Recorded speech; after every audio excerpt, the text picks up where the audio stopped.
The Rangers are up 3-1. If you didn't hear, they're up 3-1. Maybe you've been sleeping for the last 18 hours or so as Matt Hicks joins us now. He's in the building. How the hell are you, Matt? Good. It's a party, isn't it? Sitting here, the roof has been opened. The Diamondbacks are taking their BP, and we're ready for some baseball. Let's do it. How different is today for you being up 3-1 now? Is it business as usual, or is there a little bit more pep in your step, a little bit more confidence? Where are you at? I think it's more business as usual. I heard a lot of guys getting asked the question after the win yesterday if they were going to be able to sleep. And going to the breakfast that is provided at the hotel for the team today, I saw a lot of guys that looked like they got sleep. Eric asked me if I slept well last night. I slept like I always do. I slept pretty well, and as usual, got up about 10 minutes or so before my alarm. So there was nothing really different about my routine today, going about my game prep like I always go about it. I think that you have to do it this way. If you're doing something different, or if you are in such a mode of anticipation because the Rangers are one win away from a World Series title, that can kind of get you off your game. And I don't think there's anybody associated with the Rangers that wants to get off their game right now. So did you have breakfast with Nathan Eovaldi again? That's what I wanted to know. That's exactly what I wanted to know. Great follow-up. How's Nate doing? What do you want to talk about? So, no, I did not have breakfast with Nathan Eovaldi today, although I did have a very lengthy conversation with Ian Kennedy's father. So that's who I had breakfast with today. We kind of bonded over the whole USC thing, and then we talked about what baseball life is like for a baseball dad and for a baseball broadcaster. That sort of thing, but I didn't see Nathan today. Well, I was thinking maybe an elevator ride then. No breakfast, maybe elevator ride? No, because I think at least at the hotel we're staying at, that we're not in the same building as the players. Okay. Yeah.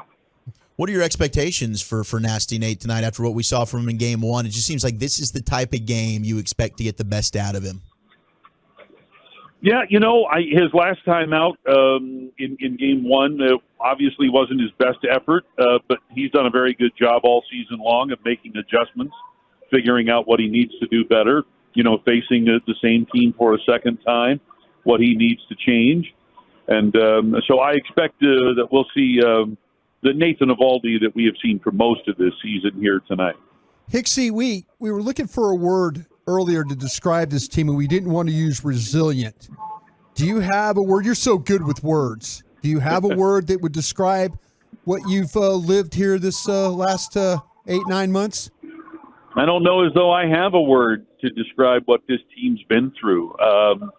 And resilient is so overused, I don't think that's anywhere near the right word to describe a team that, well, you know what? This is very Ted Lasso.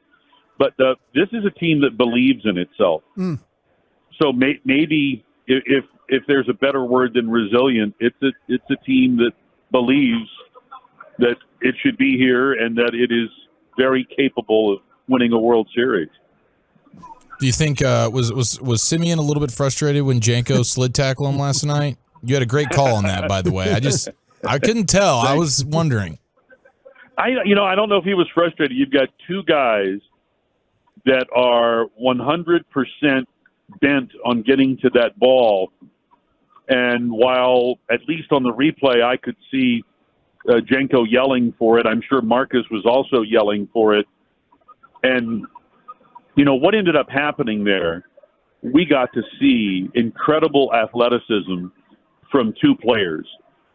In Jankowski, just being able to get there and make the catch with a player flying over him, who managed to, at the very last instant, realize that he needed to somehow get out of the way, and did, and fortunately wasn't injured in what looked like a pretty nasty tumble afterwards.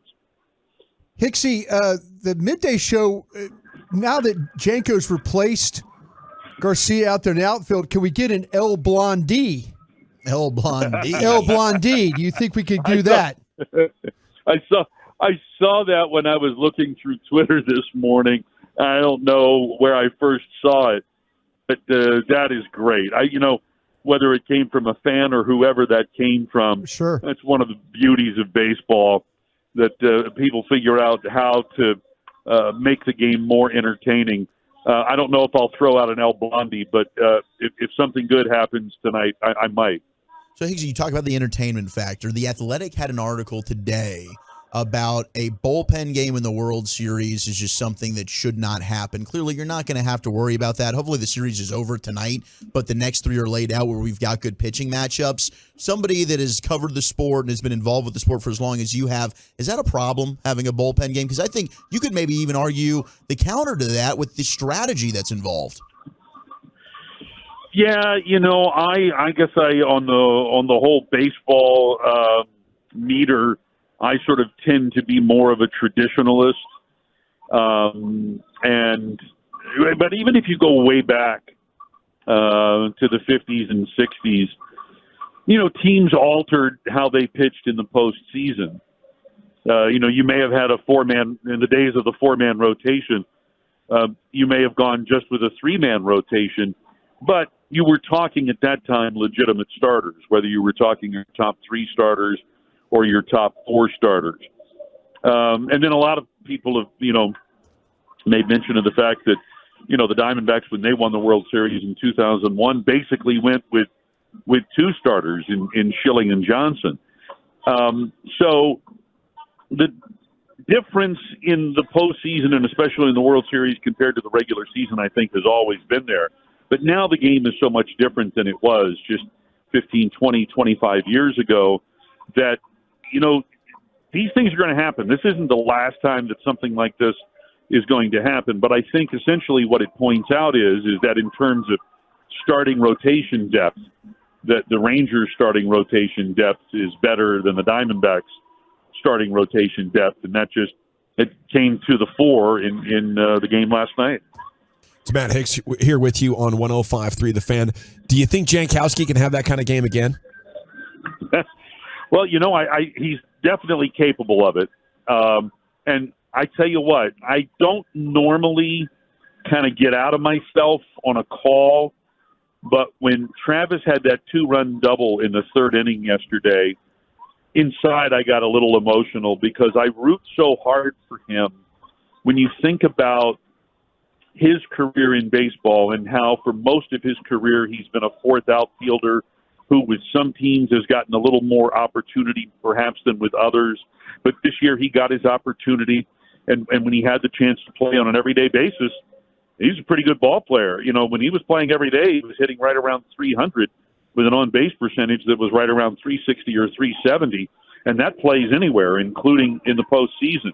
But, getting his first ever postseason start last night, coming through the way he did, both on offense and defense, and just knowing him, I've gotten to know him a little bit as a person. I could not be happier for a player than to see what we saw yesterday. So can he repeat? I certainly hope so. He's got it in it. Hicks, you're the best, man. We really appreciate you, and I know you got to go down for that player availability, but have a great call tonight, man, and hopefully we wrap this sucker up. Thanks. Guess who the player is? Ooh, is it Janko? It's Jankowski. There you go. Right on. Thank you, Matt. All right, thanks, guys.